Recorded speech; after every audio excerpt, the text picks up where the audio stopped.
Hello everyone. This will be a short segment covering some settings adjustments for the game The Ball, which runs under the Unreal Engine 3.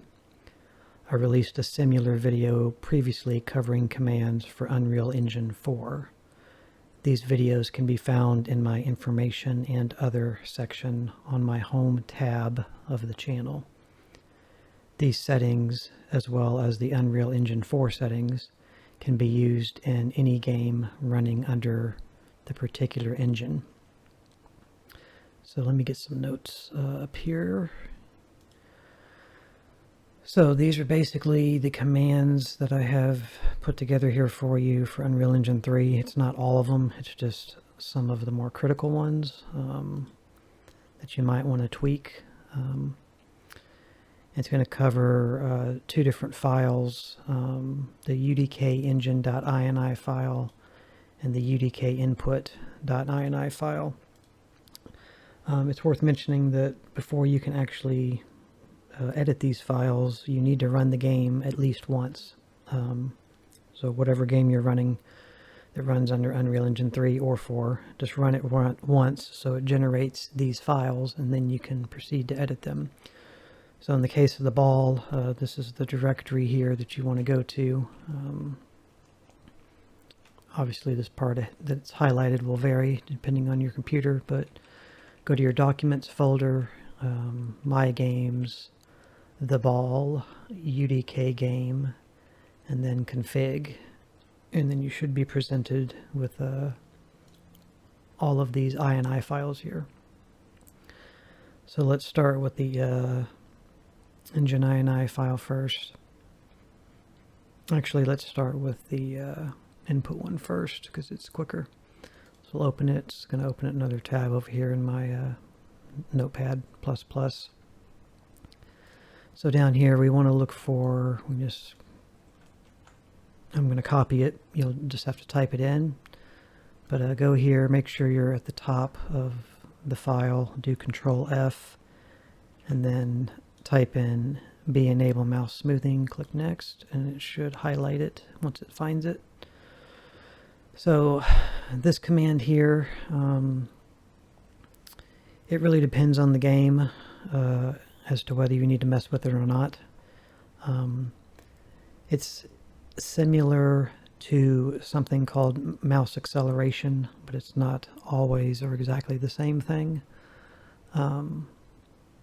I wouldn't necessarily recommend just putting it on false without testing. So play the game, and if the mouse, once you adjust your mouse sensitivity, in your given game, if everything's cool and fine and it doesn't feel like you need to make any adjustments, then just leave it on true. If you are having issues, then you might want to put this on false.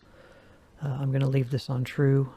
My inclination is usually to put it on false, but I've already tested the game a little bit and it seems okay. So in this case, I'm going to leave it on, but you may want to turn that off at some point in another game. The next thing you want to look for here is this command called the console key. So same thing, Control F, put console key in. It comes down here under engine.console in the UDK input INI.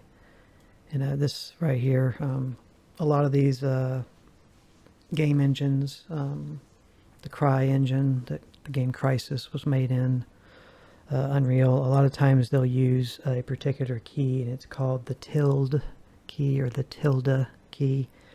And it's the little wave symbol that's next to the #1 key on your keyboard, right under the escape key. It's the tilde key.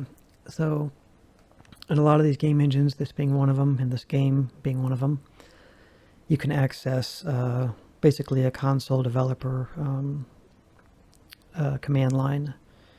And the only real use for this, which I'll cover later, is you can adjust the FOV, the field of view in this game. So if you press the tilde key, the little wave key when you're in the game, and you type in FOV and then space, and then type in like 90 for 90 degrees, then you can have 90 degree FOV, or you can go higher. You can go to 100 if you want to. But there's no FOV option within these files or within the game.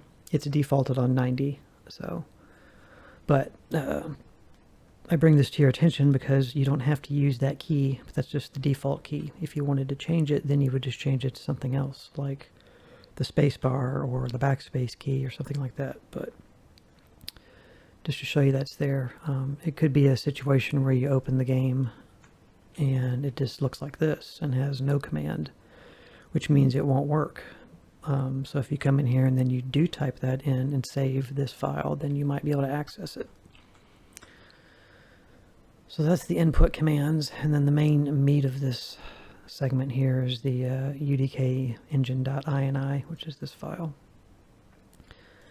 The first thing we want to look for here is be smooth frame rate.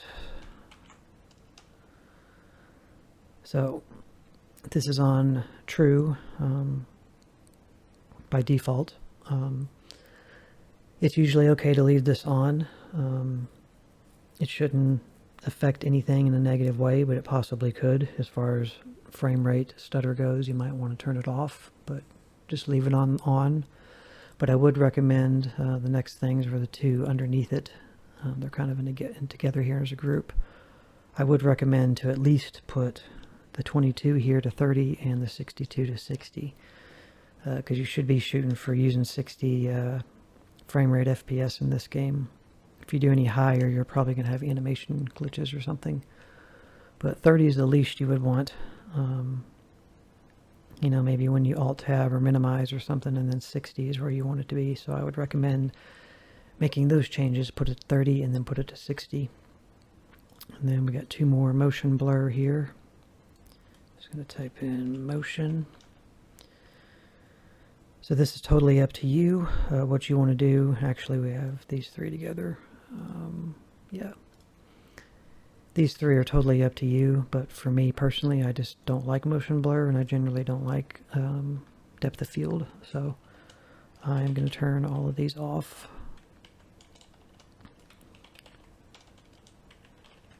And just because these are on or off in here doesn't even mean they're being used per se. If the game's not designed to like include depth of field or bloom, then it won't matter what these are set at. But just in case, you know, make the adjustments.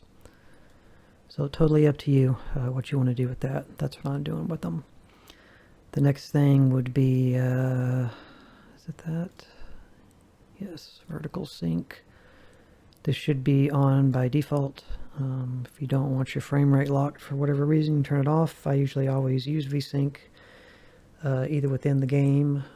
It doesn't have an option in the menu, this particular one, or I force it on through NVIDIA just because I don't like screen tearing that occurs from not, you know, locking your frame rate. So I'm leaving that on as it is. And then the last thing in here, type in max. Yep. Max anisotropa V. It's a hard word to say. I always fumble over it when I say it. Anisotropy. Anyway, put this to 16. It'll make graphics look better. Mainly, I think it applies mostly to like floor, ground textures. Maybe at a distance, something like that. So yeah, change that from 4 to 16. There's no setting in the game. Just go ahead and do that. You can preemptively come into a game, you know, run it, X out of it, come in here and make these changes, and they'll take effect in the game's menu. But, you know, go through the game, start the game first. This is just, you know, running any new Unreal Engine 3 or 4 games. Run the game once, make your setting adjustments within the game's menu, then do everything else outside in the file here. You can also see here that your resolution is down in here as well. There's a lot of interesting things in here, but there's a lot of stuff in here you also do not want to mess with. I want to see if film grain is in here. Apparently not. Oops. It is in the Unreal Engine 4, but I don't see a setting here. So make those changes, save your file. In some instances, it's worth checking. Make changes like this in a file, in an INI like this. Run the game, exit out of the game, open the file back up, and make sure the changes are still there. Some games will like to revert them back. If you run the game and anything's been changed in here and it notices, it'll revert everything to default. I don't know that this one does it. I haven't tested it. I'm just going to assume it doesn't, but it's something you might need to check. And if that's the case where it is reverting everything back, then right-click on the file, go to Properties, and then check Read Only so that it's a file that can only be read but not written to. That way the game can't make changes to the file after you have. Apply your changes here. That's what you would do if that is a problem. If not, then leave it alone. But it may not be obvious, depending on the changes you've made, whether they've taken effect or not. So you might want to just come in and look and just, come in here and go, what's one of them? Like depth. We turned off depth of field, so search for depth and make sure it still says false. If these all say true again, then you know the game has reverted them back to their defaults.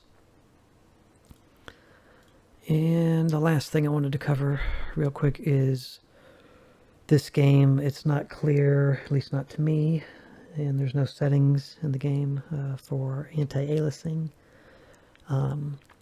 So I would recommend, if you are using NVIDIA, this is the example I will show you. Oops. Minimize this stuff.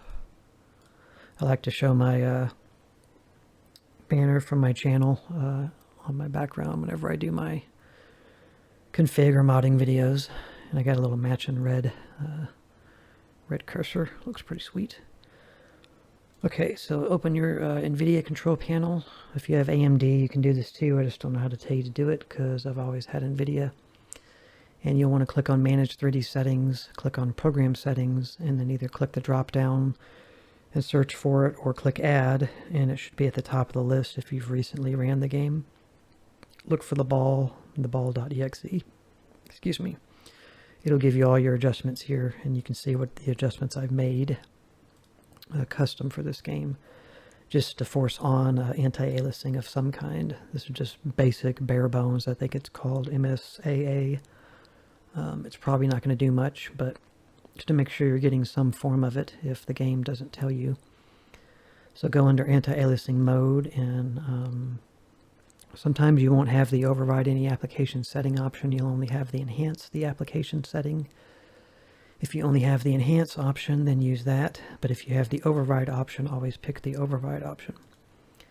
And then you can use the setting below, which is anti-aliasing setting, and you can do 2, 4, and 8. So put this on 8 times, and then apply. You'll have an apply button down here.